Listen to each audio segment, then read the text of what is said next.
नमस्कार व्यूअर्स, मैं हूं अमीश देवगन। आज आर पार में दो प्रेसिडेंट की कहानी है। एक तरफ भारत के प्रेसिडेंट की कहानी है और यह लगभग तय हो गया है कि द्रौपदी मुर्मू भारत की अगली राष्ट्रपति होंगी, यानी प्रेसिडेंट होगी। यह पहली बार है जब एक आदिवासी महिला देश के सर्वोच्च संवैधानिक पद के लिए चुनी गई है। लेकिन दूसरी ओर कांग्रेस के प्रेसिडेंट की बात होगी। श्रीमती सोनिया गांधी जो नेशनल हेराल्ड मामले में आरोपी हैं और आज भ्रष्टाचार के इसी मामले में ईडी के सामने उनकी पेशी का दिन था। इससे पहले राहुल गांधी भी ईडी के समक्ष 5 बार पेश हो चुके हैं। कांग्रेस इसे नाइंसाफी मानती है। सोनिया गांधी और राहुल गांधी भ्रष्टाचार के इसी मामले में बेल पर भी बाहर है। लेकिन सोनिया गांधी से पूछताछ पर पूरी की पूरी कांग्रेस गुस्से में है, यानी लाल है। दिल्ली में ट्रेन रोकी गई, बस पर हंगामा हुआ, बस के टायर की हवा निकाली गई। बेंगलुरु में तो कार तक फूंक दी गई।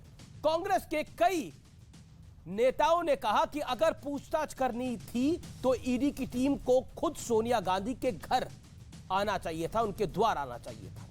यह भी कहा गया कि मोदी सरकार कांग्रेस के सर्वोच्च नेतृत्व को जानबूझकर टारगेट बना रही है।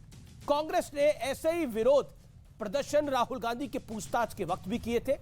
लेकिन बीजेपी कह रही है कि कांग्रेस सत्याग्रह के नाम पर दुराग्रह कर रही है।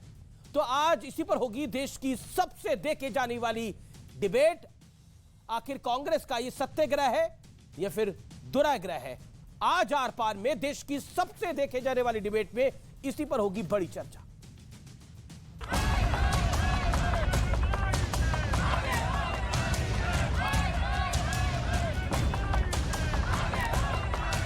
एक तरफ देश के प्रेसिडेंट का चुनाव और दूसरी तरफ भ्रष्टाचार करने के आरोप में ईडी के सामने कांग्रेस प्रेसिडेंट सोनिया गांधी की पेशी।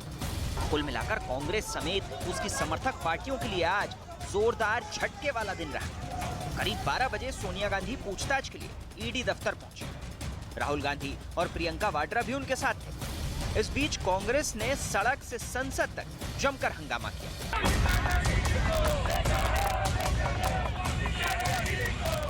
दिल्ली में ट्रेन रोक दी गई, बस पर चढ़कर हंगामा हुआ, बस के टायर की हवा निकाल दी गई, तो वहीं बेंगलुरु में कार तक फूंक दी गई। सत्याग्रह नहीं दुराग्रह है कांग्रेस पार्टी का।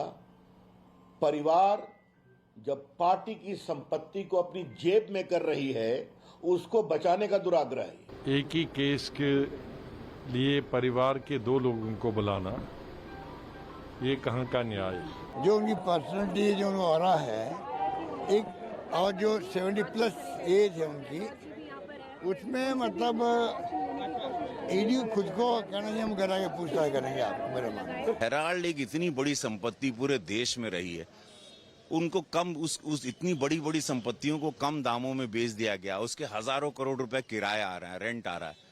ये संपत्ति को क्यों कम दामों में बेचा और रेंटल कहां जा रहा है, वो किराया कौन ले रहा है, वो हजारों करोड़ में।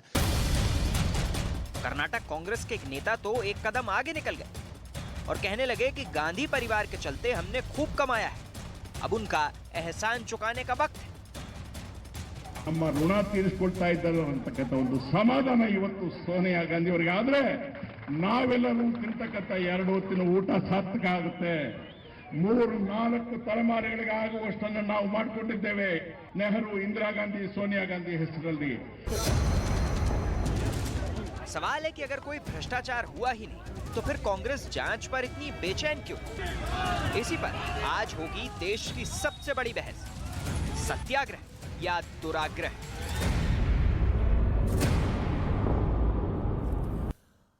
और अब सत्याग्रह का संपूर्ण विश्लेषण सुनिए। सत्याग्रह के चाल चरित्र और चेहरे का विश्लेषण सुनिए। जो कांग्रेस का सत्याग्रह है उसमें क्या दिखाई दे रहा है। पहला वीडियो आपको मैं दिखाता हूं। बेंगलुरु में कार फूकी गई। क्या कार फूकना सत्याग्रह है? मैं सवाल पूछता हूं, क्या कार को फूकना सत्याग्रह है? कार फूकना सत्याग्रह है। दूसरा वीडियो, दिल्ली में 3 ट्रेनें रोकी गई। दूसरा वीडियो आपको मैं दिखाता हूं। दिल्ली में 3 ट्रेनों को रोका गया। क्या ट्रेनें रोकना सत्याग्रह है? ट्रेनों को रोककर आम आदमी की जिंदगी को रोकना, उसे परेशान करना क्या सत्याग्रह है? ट्रेन रोकना सत्याग्रह है। तीसरा वीडियो आपके समक्ष में पेश करता हूं, वो है डीटीसी बस की हवा निकाली गई। डीटीसी बस की हवा निकालकर कांग्रेस क्या अपनी हवा को बढ़ाना चाह रही है जनता के अंदर, यानी अपनी हवा चलानी चाह रही है?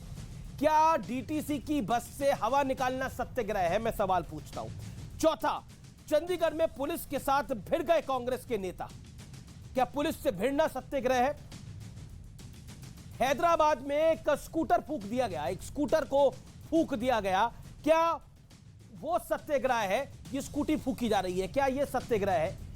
अब मैं आपको एक और सत्याग्रह का प्रमाण दिखाता हूं, जो कांग्रेस ने एक नया नवेला सत्याग्रह इजाद किया है। उस सत्याग्रह के अंदर कांग्रेस के एक विधायक है रमेश कुमार, कर्नाटका से आते हैं। वो कहते हैं कि आपने अक्सर क्रेडिट कार्ड या डेबिट कार्ड का इस्तेमाल किया होगा और उस पर पेबैक का आपने फायदा भी उठाया होगा, लेकिन आज मैं आपको कांग्रेस पार्टी के पेबैक कल्चर को दिखाने वाला हूं।